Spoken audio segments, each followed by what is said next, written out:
How to live your best life by being selfish. The self-love versus selfishness dilemma. Have you ever felt guilty for prioritizing self-care, taking a day off, enjoying a favorite meal, or dedicating extra time to yourself? Perhaps you've even been labeled selfish for putting your needs first. It's time to explore these feelings and examine the intriguing intersection of self-love and what many perceive as selfishness.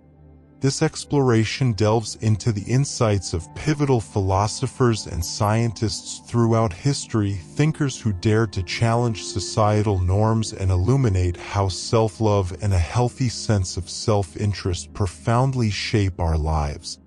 We'll journey through the ideas of luminaries like Friedrich Nietzsche, Carl Rogers, Abraham Maslow, Aristotle, Ayn Rand, Jean-Paul Sartre, Buddha, and Erich Fromm.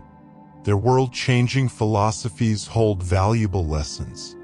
By uncovering the wisdom in their teachings, we can learn to apply these principles to enhance our own lives. Society often sends mixed signals about self-love and selfishness. On one hand, we're encouraged to be kind and selfless, prioritizing others. On the other, we're told it's acceptable, even necessary, to love ourselves and place our own needs at the forefront.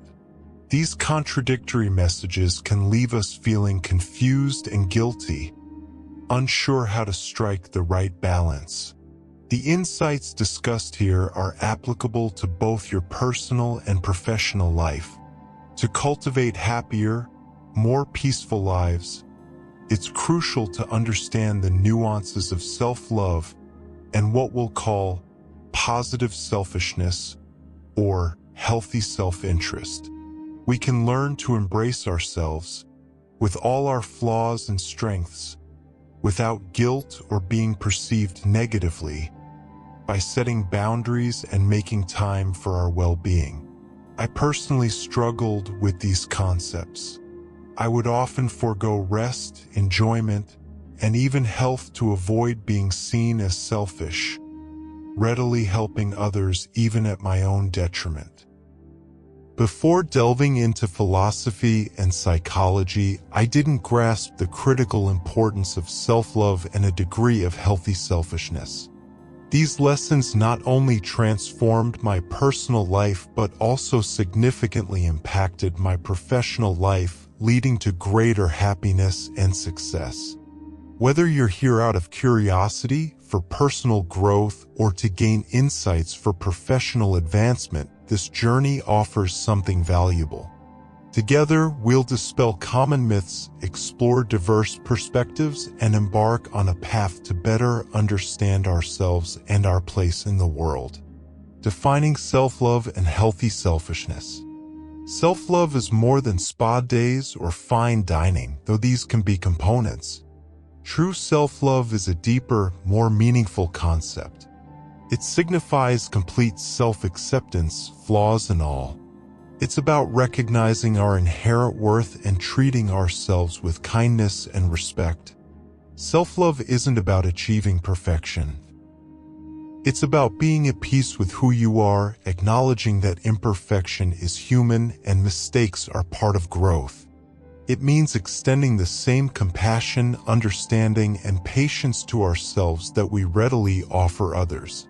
Loving yourself isn't vanity or arrogance, it's acknowledging our shared humanity, our unique blend of strengths and weaknesses, and appreciating ourselves as we are. True self-love also involves nurturing our physical, mental, and social health. This includes setting boundaries, practicing self-care, pursuing hobbies, and prioritizing our needs, caring for our bodies, engaging our minds, and nurturing our spirits. So, how does this relate to being selfish? Selfishness typically carries a negative connotation, describing someone who prioritizes their own needs to the detriment of others, perhaps by causing harm or ignoring others' needs. However, like many concepts, there's more to this story. When we discuss selfishness here, we're not referring to this harmful, inconsiderate behavior. Instead, we're focusing on a constructive, healthy form of selfishness, one where we make choices beneficial to our own well-being, even if they don't always align with others' expectations. This is the selfishness that empowers us to say no when overcommit, to pursue our dreams even if they defy social norms, and to prioritize ourselves when necessary. While we acknowledge the importance of others' needs, we also recognize the validity of our own. Self-love and healthy selfishness might seem to have a complex relationship, but they are intertwined. To genuinely love ourselves, a degree of healthy selfishness is essential. We must be prepared to prioritize our needs, set boundaries, and make decisions that support our health and happiness. Conversely, to practice positive selfishness, we must first recognize our own value, which stems from self-love. Self-love and a healthy degree of self-interest are two sides of the same coin, both crucial for our well-being and growth. They work synergistically, enabling us to navigate life with resilience, confidence, and inner peace. But how did these ideas originate? How have they evolved? And how do they fit within the broader landscape of psychological and philosophical thought? We will explore these questions, examining them through the diverse perspectives of influential thinkers and scientists, uncovering the profound insights they offer. It's important to reiterate, this is not an endorsement of egoism in its negative sense, ignoring or harming others. Our aim is to cultivate a healthy, balanced sense of self that allows you to advocate for your needs and recognize your worth, while still caring for and respecting those around you. The importance of self-love for mental health.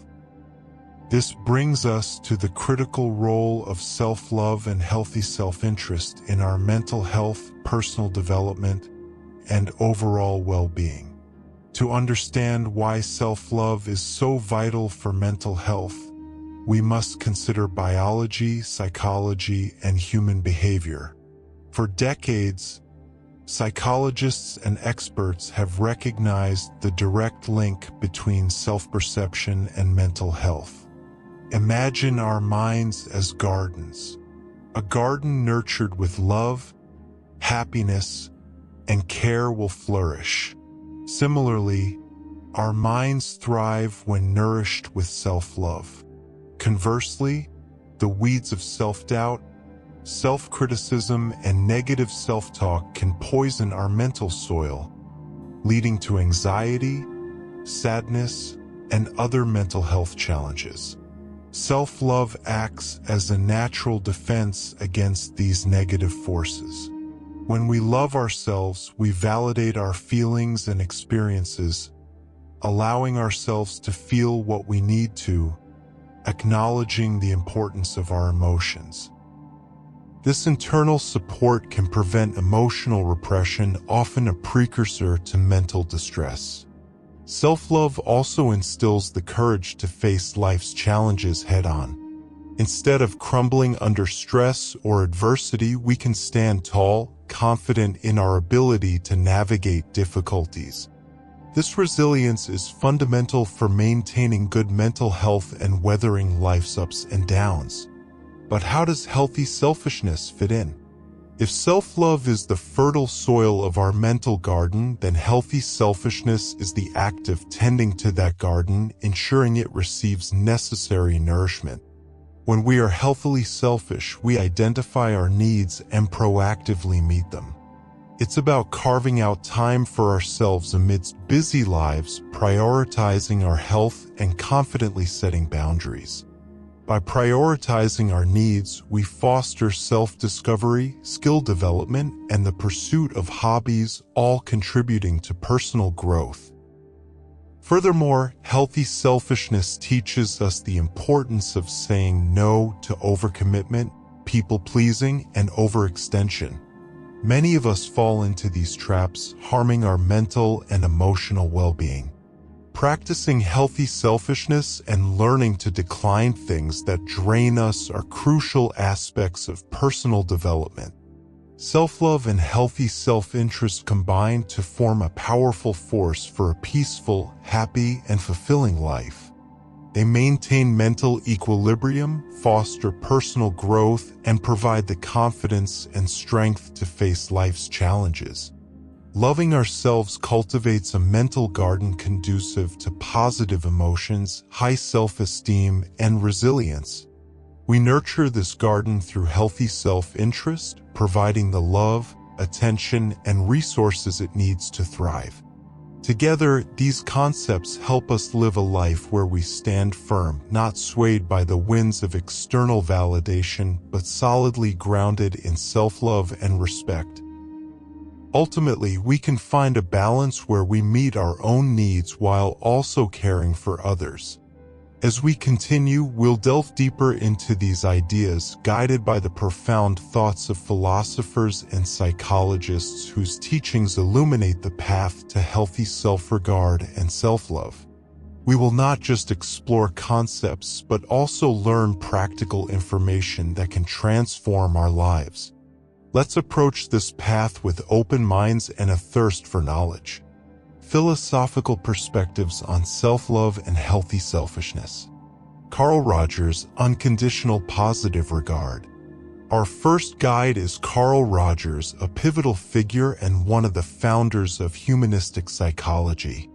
His ideas have left a lasting impact.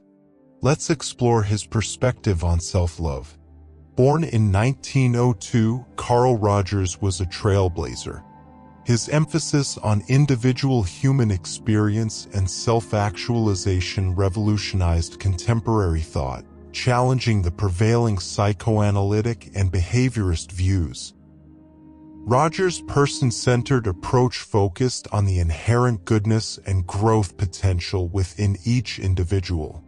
His work, rich in empathy and understanding, continues to influence psychology, counseling, and psychotherapy. Rogers believed that to achieve self-actualization, the highest level of psychological development and the realization of one's full potential, individuals need to experience unconditional positive regard. He coined this phrase to describe complete acceptance and love for oneself, regardless of circumstances or identity. In Rogers' humanistic psychology, this is the essence of self-love. Unconditional is the operative word.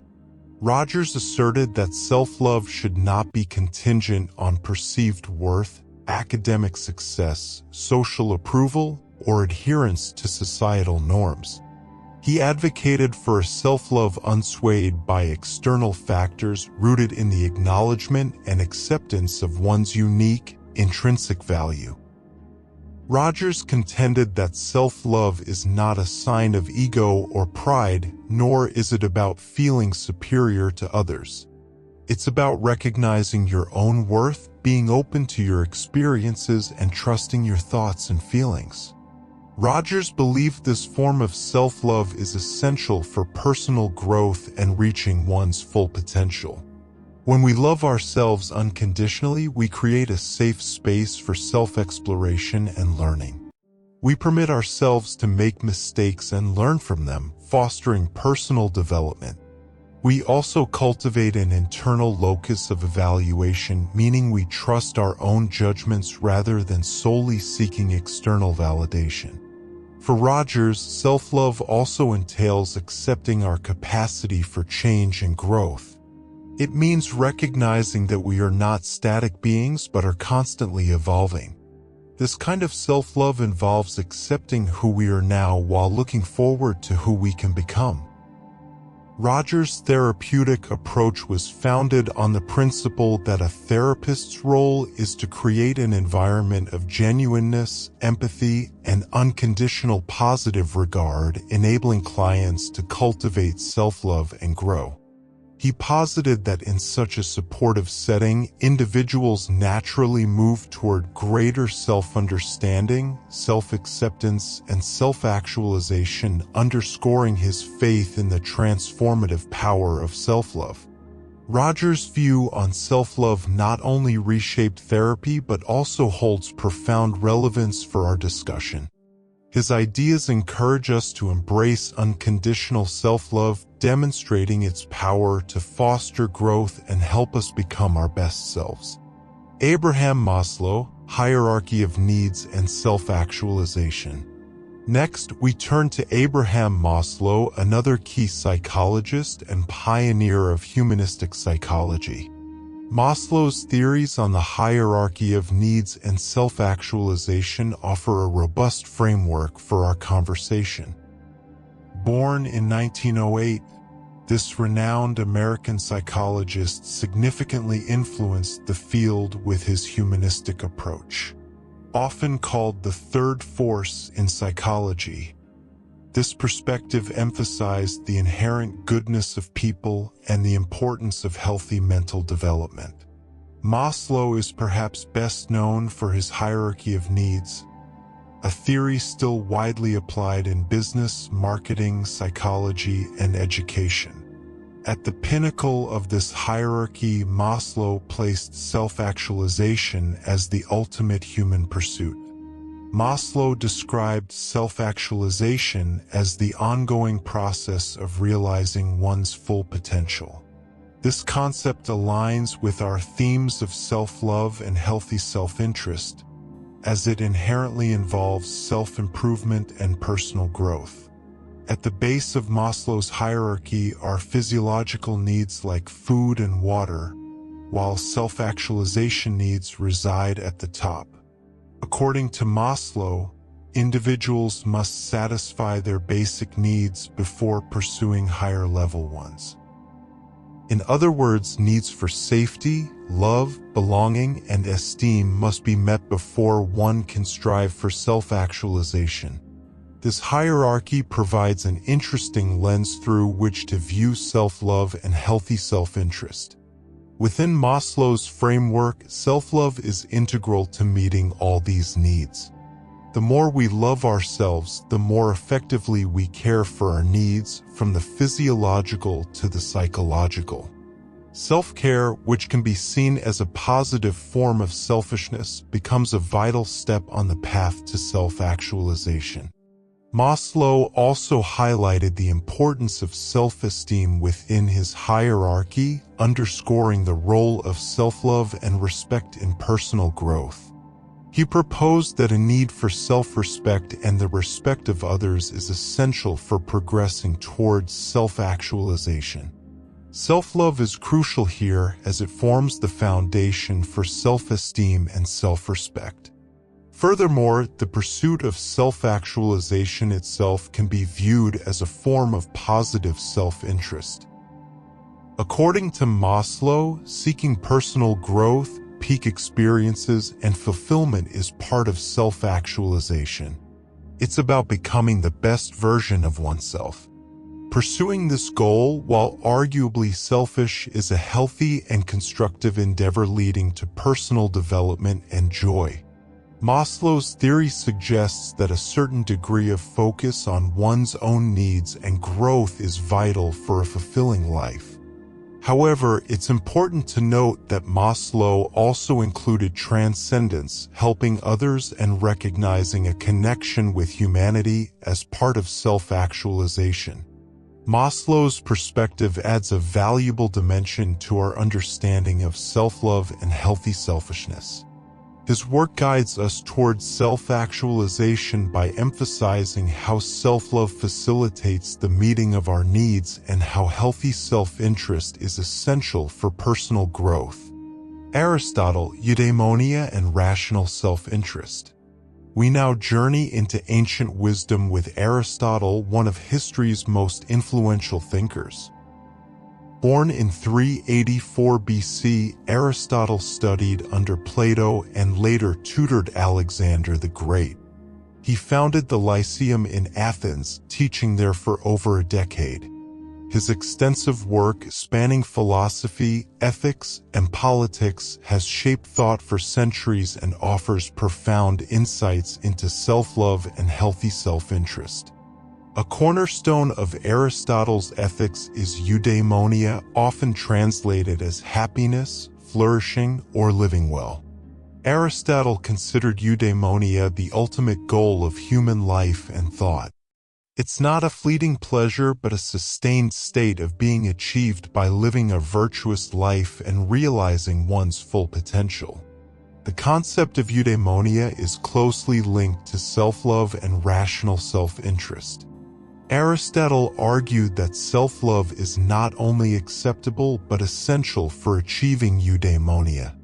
He viewed self-love not as base selfishness but as a desire and effort to pursue what is truly good for oneself.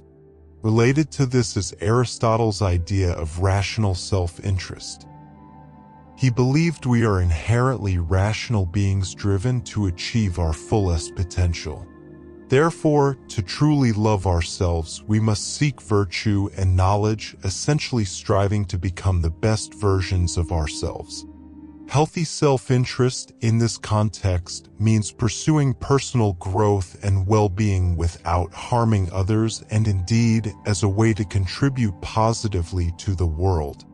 Consider practical examples. If you're an artist, Aristotle would suggest that self-love involves dedicating time and effort to honing your craft, discovering your unique artistic voice, and reaching your potential. By realizing your passion and talents, you contribute uniquely to the world. Or imagine choosing between a high-paying but unfulfilling job and a lower-paying job that genuinely excites you. Aristotle would argue that choosing the path that leads to true fulfillment and helps you realize your potential is an act of self-love, even if it appears more challenging or less lucrative. These examples illustrate Aristotle's concept of eudaimonia, a flourishing life achieved through virtue and self-actualization. Self-love and a degree of healthy self-interest are not just permissible but necessary, driving us to become better individuals and reach our full potential, benefiting both ourselves and our communities. Aristotle's wisdom offers a compelling perspective on self-love and healthy self-interest, suggesting they work in harmony to create a fulfilling life. His ideas encourage us to reflect on our talents, passions, and choices, stressing the importance of virtuous self-love and rational decision-making for our own benefit in the pursuit of eudaimonia. Ayn Rand, the virtue of selfishness. We now consider Ayn Rand a controversial yet influential figure in literature and philosophy. Born in Russia in 1905, Rand immigrated to the United States in the 1920s, where she developed objectivism, the philosophical system articulated in her novels like The Fountainhead and Atlas Shrugged. Rand's philosophy champions a form of ethical egoism she termed the virtue of selfishness, offering a unique lens on self-love and healthy self-interest. Objectivism posits that the primary moral purpose of life is the pursuit of one's own happiness. She advocated for rational selfishness, where each individual's life and happiness are their highest moral aims. According to objectivism, individuals have a moral imperative to act in their own self-interest, not to serve others, and to protect their own rights. In her book The Virtue of Selfishness, Rand clarifies that her concept of selfishness is not about disregarding others but about refusing to sacrifice oneself for them. It's crucial to note that Rand's notion of rational self-interest does not endorse harming or exploiting others. It's about integrity, adhering to one's goals and principles, and living in a way that fosters one's own happiness. Rand emphasized that individuals should use reason to determine their best interests, avoiding the pitfalls of instant gratification or short-term gains at the expense of long-term well-being. To better understand Rand's perspective, let's dissect her idea of rational self-interest. The term rational is key. Rand argued that selfishness does not mean acting on whims or short-term desires, but rather acting in a way that is objectively beneficial in the long run. According to Rand, a truly selfish individual would not lie, steal, or harm others, as such actions are irrational. They erode trust, damage relationships, and ultimately undermine one's own long-term well-being. Similar to Aristotle's concept of self-love, Rand's selfishness involves a strong sense of self-respect and self-esteem. For Rand, being selfish means loving oneself, staying true to one's values, and pursuing personal growth and happiness. Indeed, Rand believed this rational self-interest is necessary for a just society. If everyone pursues their own best interests while respecting the rights of others to do the same, it creates a society of mutual respect and cooperation. Rand envisioned a world where rationally selfish individuals live together peacefully, respecting each other's rights, leading to a free and prosperous society. Ayn Rand provides a thought-provoking perspective on self-love and healthy self-interest. Her advocacy for rational selfishness challenges conventional notions and compels us to reevaluate our understanding of selfishness and its impact on our lives. It serves as a stark reminder of the importance of aligning our lives with our values and our own best interests, and the fundamental role this plays in our overall health and happiness. Even if some find her ideas extreme or cold, the principle of recognizing and advocating for one's own rational self-interest is undeniably valuable. By doing so, we not only foster personal happiness but also contribute to a more honest, transparent, and ultimately peaceful society. Epictetus and Stoicism, inner freedom and self-control. Our intellectual journey now leads us to the serene world of Stoicism, introducing Epictetus, a prominent Stoic philosopher. Born around 55 AD as a slave in Phrygia, Epictetus rose to become one of the most influential Stoic thinkers. Despite his challenging early life, his teachings have resonated for centuries and remain relevant today. Stoicism is a philosophy that champions ethics, wisdom, and virtue as the paths to happiness. It posits that while we cannot always control external events, we can control our reactions to them.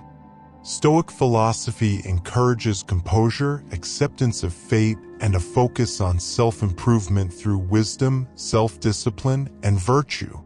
Epictetus is renowned for his teachings on inner freedom and self-control, detailed in works like Discourses and the Enchiridion. He stressed the importance of distinguishing between what we can control, our thoughts, judgments, desires, actions, and what we cannot, external events, others' actions, reputations. This distinction is foundational to his philosophy and Stoicism as a whole. Epictetus's concept of self-control extends beyond merely resisting impulses. It's about mastering our emotional responses to external circumstances. It means recognizing that our inner state, our tranquility, is determined not by what happens to us, but by how we respond. This perspective strongly aligns with self-love as it encourages us to protect our mental and emotional well-being and maintain inner peace. Self-care is paramount in Stoicism, emphasizing the need to maintain emotional resilience, mental clarity, and moral integrity. Contrary to modern interpretations, self-care in Stoicism isn't merely about relaxation or indulgence. It involves maintaining balance in mind, body, and spirit through practices like meditation, reflection, and physical health. It also means cultivating reason, managing emotions, and enhancing virtue, all intrinsically linked to self-love and acting in one's enlightened self-interest. The teachings of Epictetus and Stoicism resonate deeply with the concepts of self-love and rational self-interest. They urge us to prioritize inner peace, rational thought, and virtuous living, all forms of self-love and self-beneficial action. Perhaps the most crucial parallel lies in the cultivation of self-control and personal freedom. This practice heightens our awareness of self-respect, self-knowledge, and responsibility for our mental well-being. Applying Epictetus's ideas can have profound impacts on daily life. For instance, if a work project causes anxiety, instead of succumbing to worry, apply Epictetus's counsel. Focus on what you can control. You cannot control the project's ultimate outcome, but you can control your effort, time management, and stress response. Or, if struggling with self-esteem, Epictetus's writings on inner freedom can help you understand that your worth is not dictated by external validation or circumstances, but by your character, actions, and inner state. Jean-Paul Sartre and Existentialism, Authenticity and Responsibility. Our next guide is Jean-Paul Sartre, a French philosopher and a leading figure in existentialist philosophy, who will help us navigate the complex terrain of self-love and selfishness. Born in Paris in 1905, Sartre's prolific writings and thought profoundly influenced Western philosophy, particularly existentialism and phenomenology. Existentialism, the philosophical movement Sartre championed, emphasizes the unique experience of the individual in a universe often perceived as indifferent or even hostile. This school of thought values freedom, choice, and personal responsibility. Existentialists believe that each individual has the power to create meaning in their own life. This power, while liberating, comes with the profound burden of choice. Sartre's famous dictum, "Existence precedes essence," means that humans first exist, and then, through their choices and actions, each individual shapes their own essence or nature. At the core of Sartre's philosophy is the concept of authenticity, living in a way that is true to oneself, irrespective of societal pressures or expectations. Sartre believed authenticity requires embracing this radical freedom and taking full responsibility for our actions, choices, and their consequences. It involves recognizing that we are the authors of our own lives and cannot attribute blame to others or external circumstances. In Sartre's words, man is condemned to be free, because once thrown into the world, he is responsible for everything he does. There are intriguing connections between authenticity, self-love, and healthy self-interest.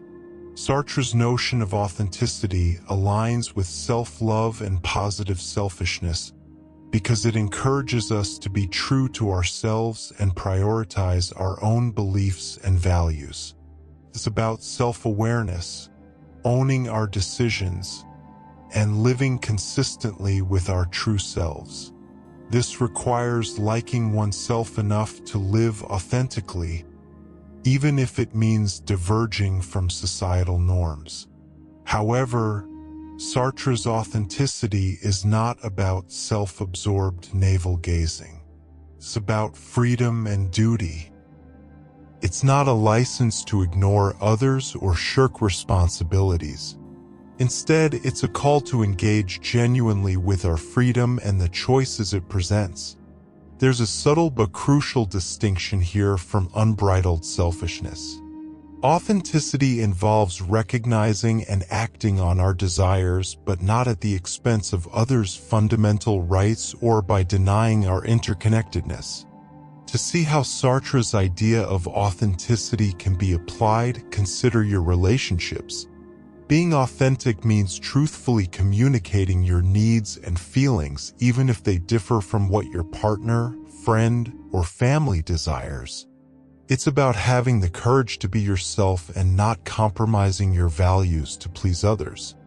In your professional life, living authentically might mean choosing a career path that brings personal fulfillment rather than one dictated by prestige or financial reward. It means recognizing your goals and passions and taking responsibility for decisions aligned with them. Sartre's concept of authenticity offers a compelling lens through which to view self-love and healthy self-interest. His philosophy urges us to embrace our freedom, take responsibility for our lives, and have the courage to live authentically, deepening our understanding of self-love and the positive aspects of self-focus. Buddhist thought, the middle way, and compassionate self-care. Our intellectual journey continues eastward, finding wisdom under the Bodhi tree of Buddhism. This ancient philosophy, taught by Siddhartha Gautama, the Buddha, in the 6th century BC, has been passed down through millennia, guiding millions worldwide. At the heart of Buddha's teachings are the Four Noble Truths, which explain suffering, its cause, its cessation, and the path to end it.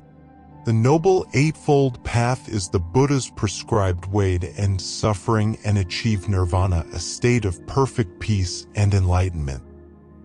The middle way, synonymous with the Noble Eightfold Path, is a crucial Buddhist concept. It represents a balanced path between the extremes of sensual indulgence and severe asceticism. The Buddha discovered this path after experiencing both lavish wealth and extreme self-denial, realizing neither led to true happiness or enlightenment. This path encompasses all aspects of life, including wisdom, ethical conduct, and mental discipline. It comprises right view, right intention, right speech, right action, right livelihood, right effort, right mindfulness, and right concentration. Collectively, these form a wholesome way of life that fosters freedom from suffering. Examining the middle way in relation to self-love and selfishness reveals an interesting interplay. From a Buddhist perspective, self-love can be understood as caring for one's own physical and mental well-being. It involves cultivating wholesome mental states and diminishing unwholesome ones. This form of self-love exemplifies the middle way as it involves self-care without veering into vanity or self-neglect. Buddhism does not inherently condemn selfishness. Instead, it identifies unwholesome forms of selfishness such as greed, hatred, and delusion as sources of suffering to be overcome. These are believed to cause pain and lead individuals astray from the right path. Healthy self-interest, such as prioritizing one's own well-being to cultivate self-love and compassion, metta, is considered important in Buddhism. This compassion begins with oneself and then extends outwards. Consider meditation a core Buddhist practice. Meditation can be viewed as a healthy form of self-love and self-focus.